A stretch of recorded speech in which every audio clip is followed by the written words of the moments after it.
সুপ্রিয় শিক্ষার্থীরা, তোমরা ভালো আছো? ভালো আছো তোমরা, তাই না? হ্যাঁ, আমিও ভালো আছি ইনশাল্লাহ। আমি আল্লাহর রহমতে ভালো আছি। তো সুপ্রিয় শিক্ষার্থীরা, তোমাদের সাথে আজকের ক্লাস দশম শ্রেণীর শিক্ষার্থীদের বাংলা দ্বিতীয় পত্রের উপর। আমি মতলব যে বেসরকারি পাইলট উচ্চ বিদ্যালয়ের অনলাইন ক্লাসের পক্ষ থেকে তোমাদের স্বাগত জানাচ্ছি। সুপ্রিয় শিক্ষার্থীরা, চলো ক্লাসে যাওয়া যাক।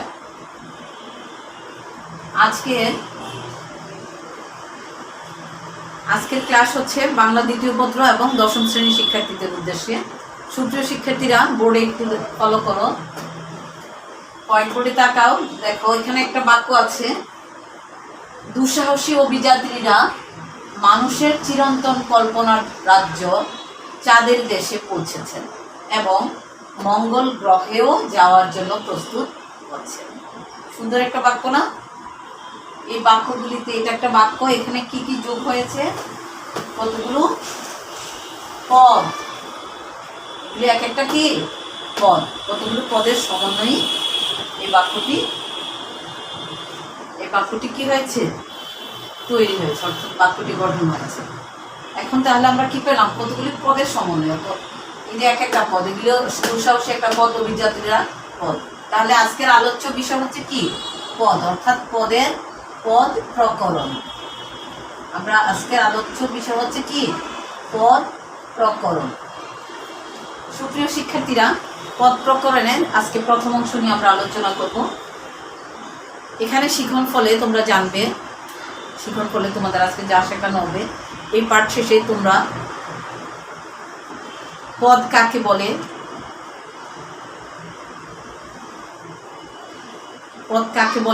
তোমরা বলতে পারবে। পদের প্রকারভেদের তালিকা তৈরি করতে পারবে, পদ কত প্রকার তালিকা তৈরি করতে পারবে, এবং প্রত্যেকটি পদের এক্সাম্পল, বিভিন্ন উদাহরণ সহ তোমরা বলতে পারবে। আবার এই পদের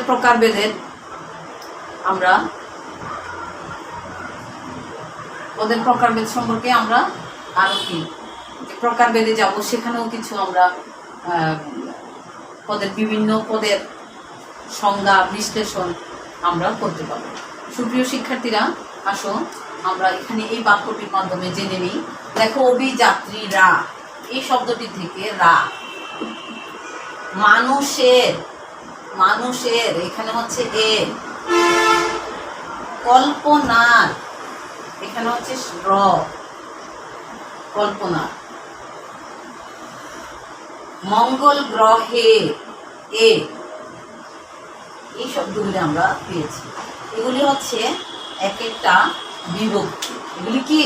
এক একটা বিভক্তি। এখানে একটা পেয়েছি অভিযাত্রীরা, মানুষের এর, কল্পনার র, ঠিক আছে, আর মঙ্গল গ্রহে এ। এগুলি হচ্ছে কি? এগুলি রা এর র এ, এগুলি হচ্ছে বিভক্তি। অর্থাৎ আমরা জানবো তাহলে পদ কাকে বলে। বাক্যে ব্যবহৃত প্রত্যেকটি বিভক্তিযুক্ত শব্দকে এক একটি পদ বলে। অর্থাৎ এই বাক্যটাতে যেসব বিভক্তিগুলি ব্যবহৃত হয়েছে, বাক্যে ব্যবহৃত প্রত্যেকটি বিভক্তিযুক্ত শব্দকে এক একটি পদ বলে। তাহলে আমরা সুপ্রিয় শিক্ষার্থীরা, আমরা জানবো পদ কাকে বলে। আমরা জানলাম পদ কাকে বলে, এবার জানবো পদের প্রকারভেদ। প্রথমে আসো আমরা পদটাকে একটু বিশ্লেষণ করি। দেখো, এটা হচ্ছে কি পদ। এখানে পদটাকে প্রথমে দুই ভাগে, একটা হচ্ছে সব্যয় পদ, আরেকটা হচ্ছে কি অব্যয় পদ। একটা কি সব্যয়, আরেকটা হচ্ছে অব্যয়। আবার এটাকে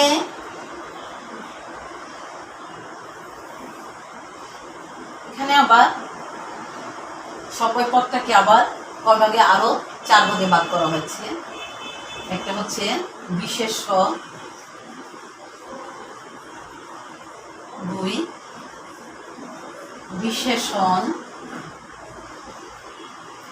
বিশেষণ 3, সর্বনাম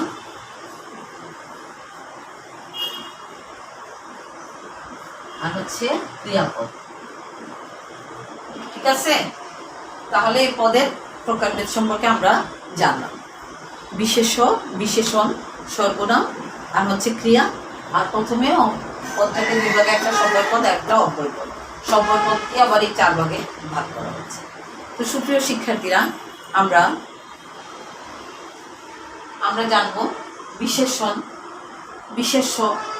বিশেষের আমরা কিছু এক্সাম্পল আজকে দিই। বিশেষের কিছু এক্সাম্পল যদি আমি দিই, তাহলে বিশেষ্য হচ্ছে কি, আমরা বিশেষ্য কাকে বলে এটা জানবো। বিশেষ্য হচ্ছে এক কথায় কোনো কিছু নামকে বিশেষ্য বলে। আবার যে পদ দ্বারা কোনো ব্যক্তি, বস্তু, প্রাণীর নাম বোঝায় তাকে বিশেষ্য পদ বলে। যে পদ দ্বারা কি বলে, কোনো ব্যক্তি, বস্তু বা প্রাণীর নাম বোঝায় তাকে কি বলে, বিশেষ্য বলে। তো বিশেষ্যের যেমন আমরা বিশেষ্যের মধ্যে আমরা এক্সাম্পল দিতে পারি। আমরা কি বিশেষ্য হচ্ছে মানুষ বিশেষ্য, রাজা বিশেষ্য, ঠিক আছে, ব্যক্তি, বস্তু, এরকম। এবার আসো বিশেষণ। বিশেষণটা হচ্ছে কি, যে পদ দ্বারা বিশেষ্য ও সর্বনামের দোষ, গুণ, অবস্থা, সংখ্যা, পরিমাণ বোঝায়, সেটা হচ্ছে বিশেষণ। এখন বিশেষণের এক্সাম্পল আমরা কি দিতে পারি, যেমন চিরন্তন, দুঃসাহসী। কি বলছে, বিশেষ্য এবং সর্বনামের দোষ, গুণ। এখানে কি বুঝাবে, বিশেষণ হচ্ছে বিশেষ্য ও সর্বনামের দোষ, গুণ, যাকে বিশেষ্য সর্বনামের দোষ, গুণ, অবস্থা, সংখ্যা, পরিমাণ ইত্যাদি যখন বোঝায় তখনও সেটা হচ্ছে বিশেষণ। চিরন্তন, দুঃসাহসী, ছেলেটি মেধাবী, এগুলি হচ্ছে কি বিশেষণের চিহ্ন। তারপর আসো সর্বনাম। বিশেষ্যের পরিবর্তে যে পদ বসে, সর্বনামটা কি, বিশেষ্যের পরিবর্তে যে পদ বসে তাকে সর্বনাম বলে। যেমন তারা, এরা, ওনারা, তাহারা, এগুলি হচ্ছে কি, সে, তিনি, এগুলি হচ্ছে কি সর্বনাম। সর্বনাম হচ্ছে এগুলি। তাহলে এরপরে আসো ক্রিয়া। ক্রিয়াটা হচ্ছে কি, ক্রিয়া হচ্ছে যে পদ দ্বারা কোনো কিছু করা, খাওয়া, যাওয়া, হওয়া, পড়া ইত্যাদি বোঝায় তাকে কি বলে, ক্রিয়া। তিনি হচ্ছেন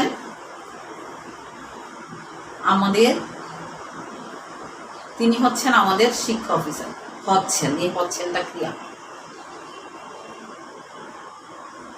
তারা যাওয়ার পূর্বেই সে এসছে, তাহলে এই যাওয়ারটা হচ্ছে কি ক্রিয়া। ঠিক আছে, আমরা বিশেষ্য এরকম উদাহরণ দিতে পারি। ওই যে আমরা বিশেষের মধ্যে উদাহরণ দিয়েছি কি, মানুষ হলো কি, মানুষগুলো মাঠে জমি চাষ করছে, তাহলে মানুষ হচ্ছে বিশেষ্য। রাজায় লড়াই, এখানে রাজাটা হচ্ছে কি বিশেষ্য। কুকুরগুলো ঘেউ ঘেউ করছে, কুকুরগুলো, এই যে কুকুর, এটা হচ্ছে বিশেষ্য। বইগুলো বোঝাও, বইগুলো হচ্ছে বইটা হচ্ছে বিশেষ্য। এরকম। আবার বিশেষ্যে আমরা কি জানছিলাম, যে বিশেষ্য সর্বনামের দোষ, গুণ। যেখানে ছেলেটি মেধাবী বা ছেলেটি অঙ্কে মেধাবী, ছেলেটি অঙ্কে কাঁচা, এই কাঁচাটাও বিশেষণ, মেধাবীটাও বিশেষণ। সে চিরন্তন সৈনিক, এই চিরন্তনটা বিশেষণ। আবার তারা দুঃসাহসী অভিযাত্রিক দল, এই দুঃসাহসীটাও বিশেষণ। আর সর্বনাম হচ্ছে কি, তারা স্কুলে যায়, সে খেলা করে, তিনি বাজারে যাচ্ছেন, যে তিনি, সে, তারা, এগুলো হচ্ছে সর্বনাম। আর ক্রিয়াতে জানলাম কি, হচ্ছেন, তিনি হচ্ছেন আমাদের শিক্ষা অফিসার, হচ্ছেনটা ক্রিয়া। এবার আসো অব্যয় সম্পর্কে আমরা জানবো।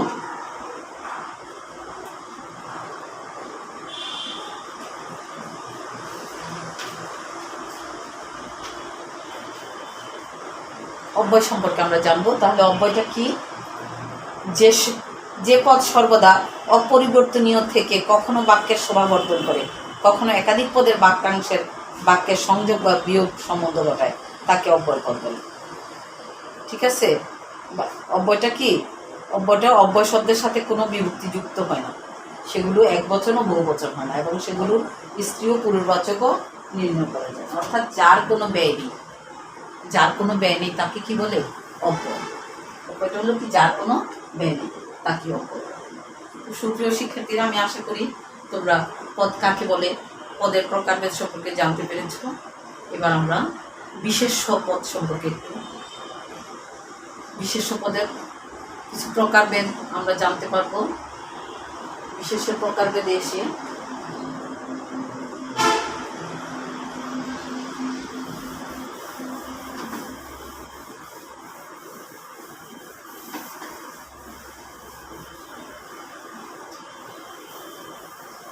আমরা জানবো বিশেষ্য পদকে 6 ভাগে ভাগ করা হয়েছে। বিশেষ্য পদ কয় প্রকার?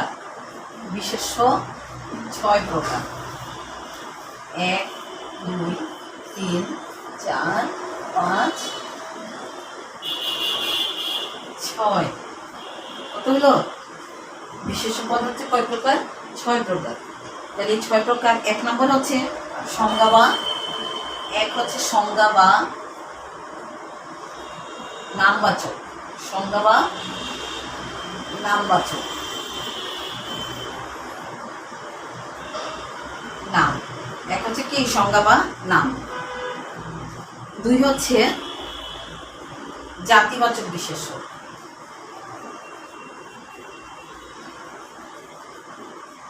জাতিবাচক বিশেষ্য। 3 হচ্ছে বস্তু বা দ্রব্যবাচক। দ্রব্যবাচক বিশেষ্য। 4 হচ্ছে সমষ্টিবাচক বিশেষ্য।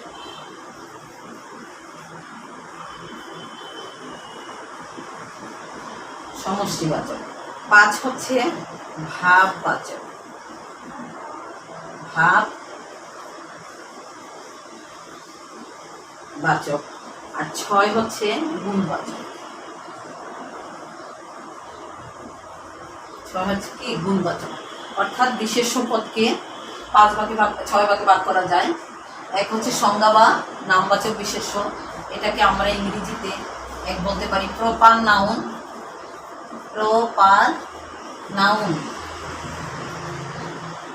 2 হচ্ছে জাতিবাচক বিশেষ্য, এটা হচ্ছে কি?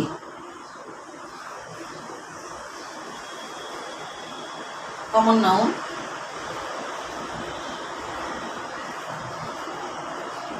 3 হচ্ছে material noun. Material. 4 collective noun.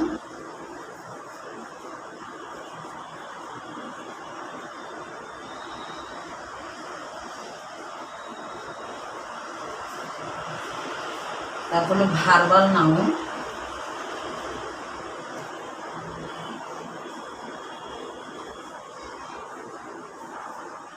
6 হচ্ছে অ্যাবস্ট্রাক্ট নাউন।